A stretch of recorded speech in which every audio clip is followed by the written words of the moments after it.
ขวงเสกองลงทุนพัฒนาหลายโครงการรวม 579.27 ตื้อกีบจัดสร้างทางด่วนเวียงจันทน์เลข1ให้สำเร็จภายใน24เดือน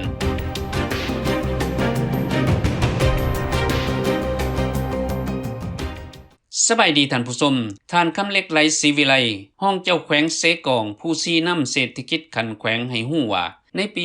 2019 ที่ผ่านมาแขวงเสกองได้ลงทุนพัฒนาพื้นฐานโครงหลังทั้งหมด 579.27 ตื้อกีบปฏิบัติได้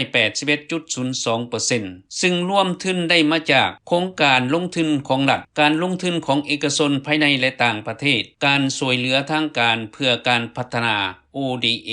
และการลงทุนสินเชื่อของธนาคารการลงทุนของรัฐในงบประมาณทั้งหมด 123.19 ตื้อกีบเท่ากับ 16.40% ของการลงทุนทั้งหมด 358 โครงการได้จัดสรรใส่โครงการสำเร็จ 100% ยังเป็นหนี้151โครงการมูลค่า 16.59 ตื้อกีบโครงการสืบต่อ126โครงการมูลค่า 38.30 ตื้อกีบทุนสมทบต่างประเทศมี12โครงการมูลค่า 0.6 ตื้อกีบโครงการเสนอใหม่มี69โครงการมูลค่า 67.70 ตื้อกีบมีนักลงทุนเอกชนภายในลงทุนมี8โครงการมูลค่า 23.08 ตื้อกีบและการลงทุนของเอกชนต่างประเทศมี5โครงการมูลค่า 25.02 ตื้อกีบในส่วนวัฒนธรรมสังคมมี30โครงการมูลค่า 7.97 ล้านดอลลาร์สหรัฐเท่ากับ 63.82 ตื้อกีบแขนงศึกษาและกีฬามี8โครงการมูลค่า 9.82 ตื้อกีบแขนงสาธารณสุขมี6โครงการมูลค่า 5.05 ตื้อกีบและแขนงอื่นๆมี10โครงการมูลค่า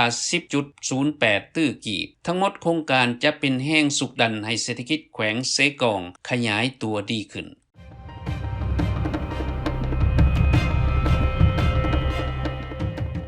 ท่านผู้ชมเมื่อวันที่20กุมภาพันธ์ปี2020ได้จัดพิธีวางศิลาฤกษ์โครงการสร้างทางด่วนเวียงจันทน์เลข1โดยการเข้าร่วมของทานศิลวงศ์ขุดไพฑูรย์เจ้าของนครหลวงเวียงจันทน์ท่านคำมณีอินทิราชรัฐมนตรีกระทรวงพลังงานและบ่อแห่ท่านคำแพงไสสมแพงรัฐมนตรีกระทรวงแรงงานและสวัสดิการสังคมพร้อมภาคส่วนที่เกี่ยวข้องเข้าร่วมโครงการสร้างทางด่วนเวียงจันทน์เลข1ที่แล่นคู่ขนานถนนไก่สอนเป็นโครงการลงทุนของนักธุรกิจเอกชนบริษัททางด่วนเวียงจันทน์เลข1ธนาคารห่วมพัฒนาเป็นผู้ออกทุนและบริษัททางด่วนเวียงจันทน์เลข1 AIF สัมปทานในระยะ50ปีรวมมูลค่าก่อสร้างทั้งหมด200ล้านดอลลาร์สหรัฐระยะก่อสร้าง24เดือนให้สำเร็จรวมมีค่าสดเชยซึ่งเริ่มจากจุดไอเต็กไปหาเขตดงมะข่ายกวมเอา2เมืองคือเมืองไสเศรษฐารวม14บาทเมืองไสธานีรวม